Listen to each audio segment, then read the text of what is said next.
अभी 7 दिन का विधि बताते। 7 दिन में हमने क्या क्या करना चाहिए, कैसे कैसे रहना चाहिए, किन नियमों का पालन करना करते करते कथा सुननी चाहिए।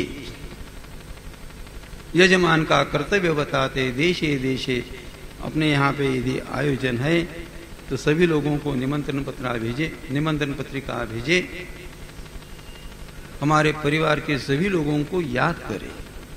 भविष्यति कथा चात्र आगंतव्यम कुटुंबी। हमारे यहाँ इस प्रकार श्रीमद् भागवत जी की कथा का आयोजन हो रहा है, आप कथा श्रवण करने के लिए सपरिवार पधारे, ऐसा उसमें लिखना चाहिए। तत्पश्चात भूमि का चयन होना चाहिए। विशाला वसुधा यत्र, जहाँ पर बहुत ज़्यादा बड़ी भूमि होती है विशाला, वहाँ पर कथा होती है। यदि वहाँ पर कथा नहीं तो परमात्मा के मंदिर में भी कथा का आयोजन हो जाता है, नहीं तो फिर जहाँ अच्छा स्थान होता है, पवित्र स्थान होता है, वहाँ पर भी कथा का आयोजन कर सकते हैं। तत्पश्चात इन 7 दिनों में नियमों को बताते समय सबसे पहले अपने पितरों का पूजन होना चाहिए। गणेश जी महाराज का पूजन हो जाने के पश्चात पितृन तृप्त्यर्थ संतर। देखो हमारी भारतीय संस्कृति सनातन धर्म में किसी भी प्रकार की पूजा रहे, यजमान को अपने पूर्वजों का पूजन करना ही पड़ता है। पितृन संतर्प शुद्ध्यर्थम। तत्पश्चात गणेश जी महाराज का पूजन करे। इसी प्रकार सुबह के समय में, सायंकाल के समय में कथा का श्रवण करे।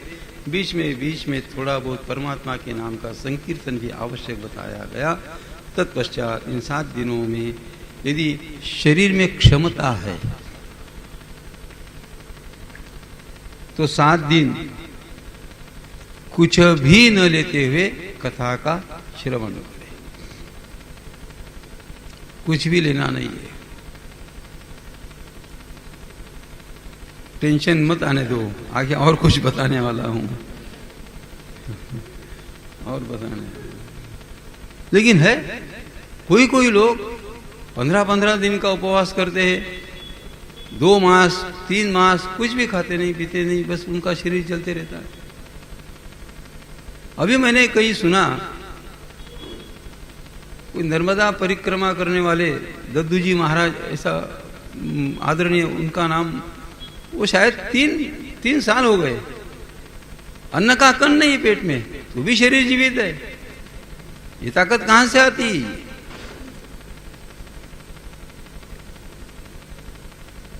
शरीर में क्षमता है तो पूरा 7 दिन उपवास करे। शरीर में क्षमता नहीं तो एक समय भोजन ग्रहण करके आप कथा सुन सकते हैं। और यदि इतनी भी शरीर में यदि क्षमता नहीं है, आपको यदि इस प्रकार शुगर की बीमारी है और यदि बार बार बीच में थोड़ा बहुत आपको खाना पड़ता है बिकॉज ऑफ मेडिकल साइंस, यदि डॉक्टर कहते हैं कि ज़्यादा भूखा रहना आपके लिए उचित नहीं है, तो धर्मशास्त्र कहता है कि आप इन 7 दिनों में दिन में 2 बार 3 बार भी आप भोजन कर सकते हो। बीमार आदमी को शास्त्रकार अनुमति प्रदान करते हैं। तत्पश्चात किसी का भी अनुकरण न करे। उसने उपवास रखा इसीलिए मैं भी उपवास रखने वाली हूं, वो इसने ये नहीं खाना इसलिए मैं भी नहीं खाना खाऊंगी, ये अनुकरण न करे। हमारा प्लेटफॉर्म, हमारी मानसिक स्थिति, हमारी शारीरिक स्थिति, इसका पूरा विचार विनिमय चिंतन करके नियमों का पालन करें, नियमों को ग्रहण करें 7 दिन में।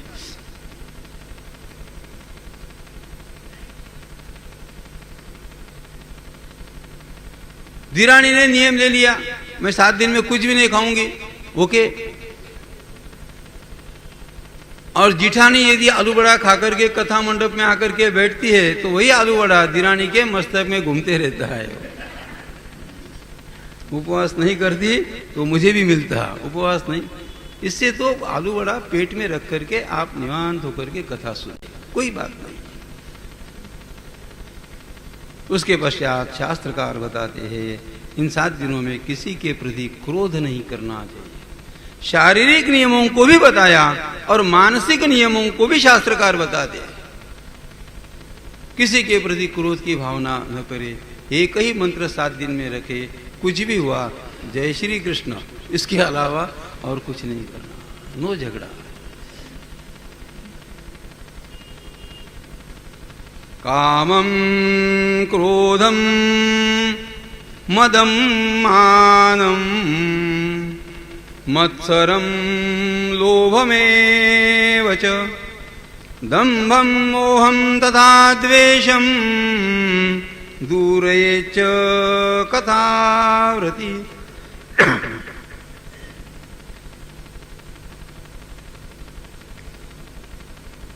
किसी का मत्सर न करे, किसी के प्रति क्रोध की भावना न रखते हुए कथा का श्रवण करे। फिर शास्त्रकार बताते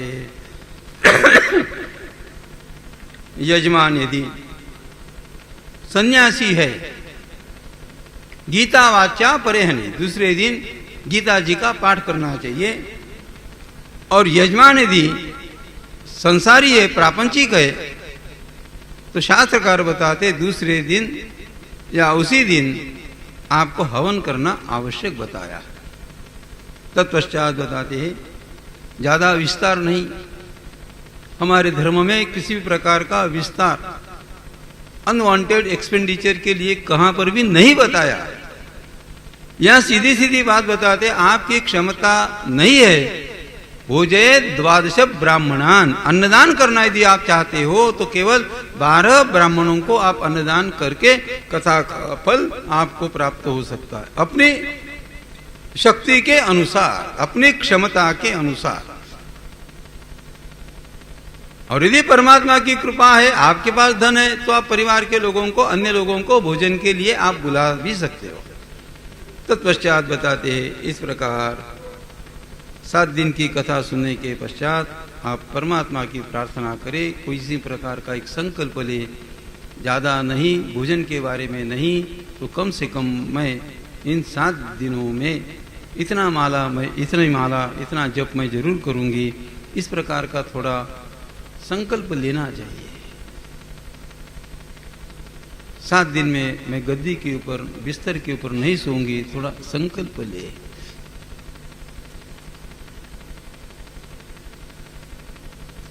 ये नहीं ले सकते, कोई बात नहीं, लेकिन 7 दिन में थोड़ा ये संकल्प लेकर के देखे, 7 दिन में मैं मोबाइल पे किसी से बात नहीं करूंगी।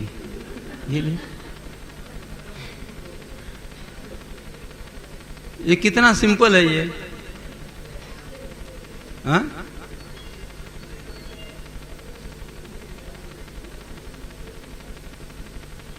कितना सिंपल काम है।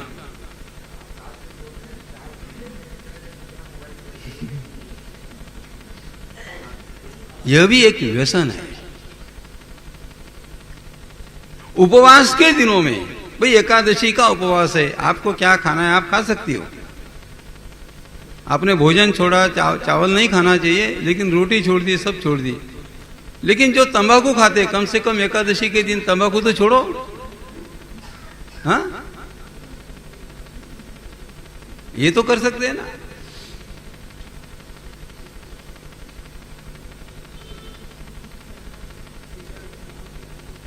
हमारा मन एक व्यसनाधीन हो गया। होटल में जाकर के खाना वही व्यसन नहीं, शराब पीना वही व्यसन नहीं, तंबाकू खाना यही व्यसन नहीं है। लेकिन आजकल ये नया व्यसन है, मोबाइल के बिना कोई भी आधा घंटा रह नहीं सकता। This is very bad addiction. ये तुम्हारे दिमाग को खत्म कर देगा।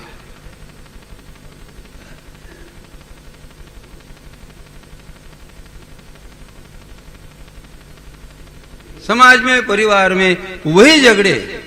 परिवार का आदमी, कोई कहीं पे गई, माता गई, उसने आकर के दुबई का स्टेटस लगाया, उधर आग लग गई, उधर आग लग गई।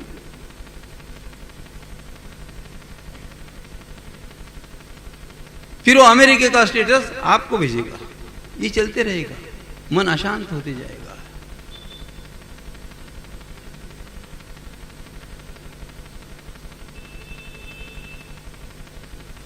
आपकी बुद्धि इस कारण, इस प्रकार का व्यसन लगने के कारण आपकी बुद्धि कुंठित होने की संभावना बहुत ज्यादा है। रख दो, स्टेटस भेजा, नहीं देखा तो भी आपत्ति, लाइक नहीं किया तो भी आपत्ति, क्यों नहीं किया, 15-20 लोगों ने किया तो भी आपत्ति। इट मीन्स हमारे सुख का रिमोट हम लोगों ने दूसरों के हाथ में दे दिया। आप कैसे सुखी हो सकते हो? लोगों ने मुझे लाइक करना, लोगों ने मुझे अप्रिशिएट करना, लोगों ने मुझे अच्छा कहना, क्यों भावना रखते हो?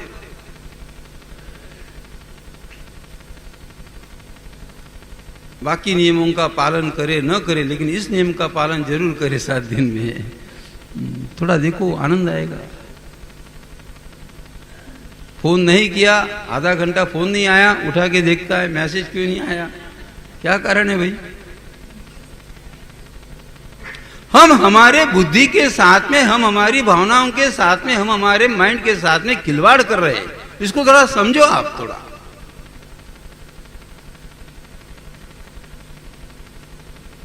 हम आपको प्रपंच से डिटैच होने का प्रयास कर रहे हैं। आप प्रपंच से डिटैच रहो, आप प्रपंच से दूर जाओ, आप संसार से अलग हो जाओ, ये हम बढ़ाते हैं, हम कहते हैं, और आप मोबाइल से जुड़ते जा रहे हैं। आश्चर्य है। वो साइंस है, उसका उपयोग है, वो फालतू बात नहीं है, ये 100% सत्य है। लेकिन उस चीज का उपयोग कितना करना चाहिए? हम भी यूज करते हैं हमारे काम के लिए। जितना काम है, इमरजेंसी में काम आ गया, ओके ठीक है, ओके, वो रखना चाहिए, आवश्यक है। पागलपन तो है नहीं, एडिक्ट नहीं होना चाहिए।